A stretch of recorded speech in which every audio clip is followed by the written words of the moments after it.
Pozdravujem vás, priatelia. Niekedy je ťažké spraviť prvý krok, ale stojí to za to. A táto nehnuteľnosť to jednoznačne dokazuje.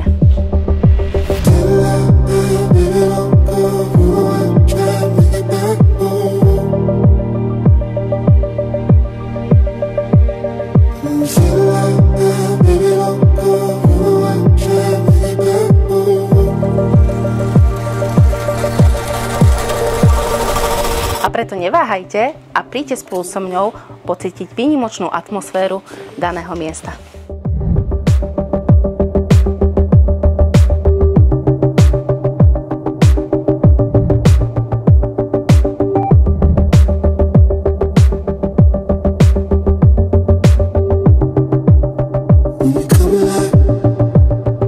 Try